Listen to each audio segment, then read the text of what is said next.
কৃষ্ণক পাইবাক লাগি ভকতেহে পন্থা ঐহাক কহ গীতা ভাগৱত গ্ৰন্থা। সেইকাৰণে ভকত এলা পেচা নহয় দেই, ভকত এলা পেচা নহয়। এই ভকতসকলৰ যদি আমি চিনি ল'ব পাৰোঁ, ভকতৰ চৰণত যদি আশ্ৰয় ল'ব পাৰোঁ, তেতিয়াহ'লে আমি সংসাৰৰ সাগৰ অনায়াসে পাৰ কৰিব পাৰি। এই দৰ্শনবিলাক দি আছে। আৰু ভগৱন্ত কৃষ্ণই যেতিয়া গৈ গৈ যমুনা নদী পাৰ হ'ল, হোৱাৰ পিছতে তাত কোন উপজি আছে? মায়া, হয়নে? আৰু মায়া য'ত জন্ম হৈছে তাত গোটেইবিলাক নিদ্ৰামগ্ন হৈ টোপনিত লালকাল হৈ আছে। তাৰমানে তেওঁলোক অজ্ঞান আন্ধাৰত লালকাল হৈ আছে। আৰু আপুনি ময়ো যদি মায়াক আশ্ৰয় কৰোঁ, তেতিয়াহ'লে আপুনি ময়ো অজ্ঞান আন্ধাৰত শুই থাকিম বুলি কৈছে, শুই পৰিম। যেতিয়া মায়াক পুনৰ লৈ আহিলে, আনি পেলাই কাৰাগাৰত যেতিয়া আকৌ পুনৰ ভৰাই দিলেহি, তেতিয়া তেওঁলোকৰ শৰীৰত পুনৰ সেই মোহৰ শিকলিকেইডাল লাগিবলৈ আৰম্ভ কৰিলে। গতিকে আপুনি মই গভীৰভাৱে এনেধৰণে এই দৰ্শনবিলাক ল'ব লাগিব। আৰু জগতৰ ঈশ্বৰ কৃষ্ণ যেতিয়া সেই ব্ৰজবাসী পালেগে, ব্ৰজধামত পালেগে, তেতিয়াই লগে লগে তাৰ পৰা অসুৰ প্ৰবৃত্তিবিলাক এটা দুটাকৈ নাইকিয়া হ'বলৈ আৰম্ভ কৰিলে, হয়নে? এইবিলাক প্ৰথমতে আছে পুতনা ৰাক্ষসী, অঘাসুৰ, বকাসুৰ, ধেনুকাসুৰ, চানুৰ মুষ্টিক, এতিয়া চানুৰ মুষ্টিকৰ পাঠ হৈ আছে, ইত্যাদি ইত্যাদি।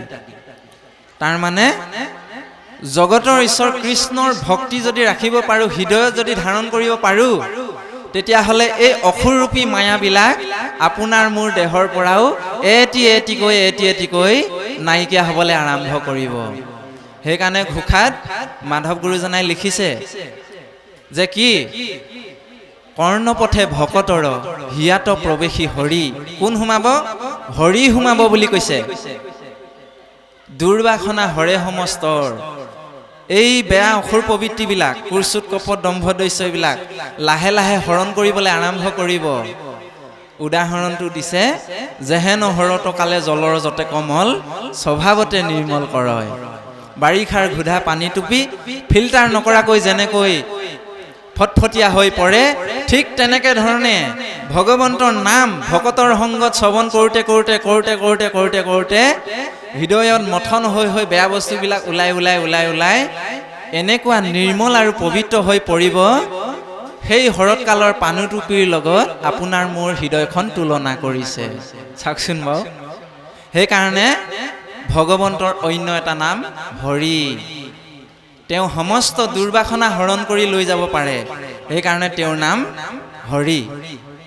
সেইকাৰণে কোৱা হৈছে যে ভগৱন্তৰ যি নাম, সেই নামক আশ্ৰয় কৰিলে এনেধৰণে অসুৰ প্ৰবৃত্তিবিলাক লাহে লাহে নাইকিয়া হ'বলৈ আপোনাৰ মোৰ আৰম্ভ কৰিব। আৰু এতিয়া এইখিনি কিয় হৈছে? ভগৱন্তই কাৰ সংগ দিছে বাৰু? সৎসংগৰ সংগ দিছে, হয়নে বাৰু? প্ৰথমতে আহিলে মানে দৈৱকী আৰু এইফালে বসুদেৱ। বসুদেৱ আছিলে সত্যবাদী আৰু দৈৱকী আছিলে এগৰাকী পতিব্ৰতা স্ত্ৰী, হয়নে বাৰু? সেইকাৰণে এতিয়া কংসই কি হৈছে, মানে গোটেইবিলাক শিশুবিলাকক বধ কৰিলে। বধ কৰাৰ পিছত এতিয়া কৃষ্ণক বধ কৰিবৰ কাৰণে এই অসুৰবিলাক পঠিয়াই আছে। লাহে লাহে কংসৰ সেই অৰাজকতাৰ অধৰ্মীসকলৰ ধ্বংস কৰিবলৈ ভগৱন্তই আৰম্ভ কৰিছে। আৰু এইটো কিয় হৈছে জানে? কংসৰ ভনীয়েক দৈৱকী যেতিয়া বিয়া দিবলৈ লৈছিলে, নিজে ৰথত তুলি লৈ গৈছিলে। লৈ যাওঁতে ঘৰ নেপাওঁতেই বাটতে আকাশবাণীয়ে কি বুলি ক'লে? হেৰৌ দুৰাচাৰী কংস, যিগৰাকীক বিয়া দিছ নিজৰ হাতেৰে, সেইগৰাকীৰ অষ্টম সন্তানে বধ কৰিব। এই বুলি কথাটো যেতিয়া শুনিলে, লগে লগে দৈৱকীৰ চুলি কোচাত থাপ মাৰি ধৰি কংসই তৰোৱাল উলিয়াই কাটিবলৈ আৰম্ভ ধৰিলে।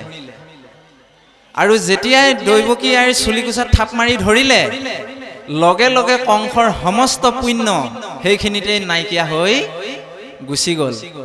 আমাৰ যুৱ বন্ধুসকল আছে, বাপসকল আছে, এই সৰু সৰু দৰ্শনবিলাক ল'ব লাগে। সৰু নহয়, ডাঙৰ। এগৰাকী সতী আইৰ লক্ষ্মী আইৰ চুলিত যেতিয়া ধৰিব, তেওঁৰ সমস্ত পুণ্য নাইকিয়া হ'ব। এইটো মনত ৰাখক। কিন্তু ভুলতো সেইকাৰণে আইসকলৰ চুলিত আপোনাভাৱে নধৰিব। এতিয়া চাওক, ভগৱন্ত কৃষ্ণই সেই সন্তসকলৰ গৃহত আহি জন্ম হৈছেহি, সৎসংগ। আৰু এইপিনে কোন আছিলে? যশোদা আৰু নন্দ। তেওঁলোকে অনবৰতে ঈশ্বৰ উপাসনাই কৰি থাকে। পূৰ্ব জন্মতো বহুত সাধনা কৰিছে। কিয়? সেইকাৰণে ভগৱন্তই আহি সংগ দিছে। সেইকাৰণে আমি সদায় সৎসংগ ল'ব লাগে। ইয়াৰ পৰা আমি চমুকে দৰ্শন পাওঁ। আপুনি মই যদি জীৱনত দুটা বস্তু ঠিক কৰি ল'ব পাৰিছোঁ, তেতিয়াহ'লে আপুনি মই তৰি যাম। প্ৰথমটো হৈছে সৎসংগ, দ্বিতীয়টো হৈছে খাদ্য বিচাৰ বা অন্ন বিচাৰ। আপোনাৰ মোৰ আচৰণবিলাক সকলো আচৰণৰ পৰিৱৰ্তিত ৰূপত খাদ্যত সোমাই আছে। আপুনি মই যেনে আহাৰ খাম, তেনেধৰণৰ আচৰণ হ'ব। বোলে প্ৰমাণটো দিয়াচোন। প্ৰমাণটো এইটোৱে লৈ লওক। যেতিয়া এজন বেমাৰীয়ে টেবলেট এটা খায়, টেবলেটটো খোৱাৰ পিছত তেওঁৰ বেমাৰটো ভাল হয়, হয়নে? তাৰমানে সেই বেমাৰটোৰ দূৰ কৰিব পৰা শক্তি টেবলেটটোত আছে। টেবলেটটো খোৱাৰ লগে লগে ক্ৰিয়া কৰিলে, শৰীৰটোত ক্ৰিয়া কৰাৰ কাৰণে বেমাৰটো ভাল হ'ল। এতিয়া মদ খোৱা মানুহজনে যেতিয়া মদ খায়, অকণমান পিছতে তেওঁৰ কি অৱস্থা হয় আপোনালোকে ভাবকচোন। তাৰমানে সেই খাদ্যটোৱে তেওঁৰ শৰীৰত ক্ৰিয়া কৰিছে। ক্ৰিয়া কৰাৰ কাৰণে তেওঁৰ আচৰণটো তেনেধৰণে হৈছে। গতিকে আপুনি মই যদি তেনেধৰণৰ অখাদ্যবিলাক বা তেনেধৰণৰ আচৰণ পৰিৱৰ্তন কৰিব পৰা বস্তুবিলাক খাওঁ, তেতিয়াহ'লে স্বাভাৱিকতেই আপোনাৰ মোৰ আচৰণ তেনেকুৱা হ'বই। এইটো সঁচা কথা। আৰু সৎসংগ কিয় প্ৰয়োজন আছে?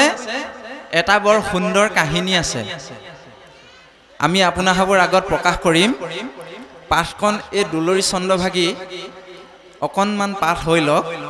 তাৰপিছত সৎসংগই আপোনাৰ মোৰ জীৱনত কেনেধৰণৰ পৰিৱৰ্তন আনিব পাৰে, আৰু যুৱ বন্ধুসকল আছে, তেওঁলোকৰ জীৱনত সৎসংগৰ কিয় প্ৰয়োজন আছে, এই কাহিনীটোৰ দ্বাৰা বুজিবলৈ একেবাৰে সহজ হ'ব। গতিকে সেৱা জনাইছোঁ, অকণমান পাঠ হওক। কৃষ্ণ কৃষ্ণ কৃষ্ণ।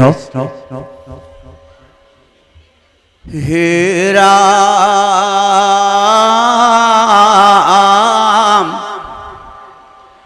ব্ৰহ্মাৰ ৰুদ্ৰৰ লক্ষ্মী গোসানী যাহাৰক পূজন্ত পদ ধূলাক হেনয় কৃষ্ণৰ আলাপক পাঐ পুণ্য দিগুপি যাক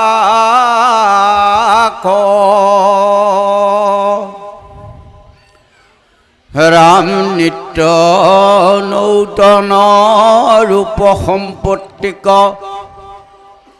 অতলৈক নাহিও পাম সততে কৃষ্ণক চিত্তত ধৰিয়া গাৱে গুণ গীত নাম দেৱৰ দুৰ্লভ এহি পাদ পদ্ম অস্তনত অৰ্পিয়া ধৰৈ ধনকে নাপাইলে প্ৰাণ যেন ফুটে সদায় কৃষ্ণক স্মৰণ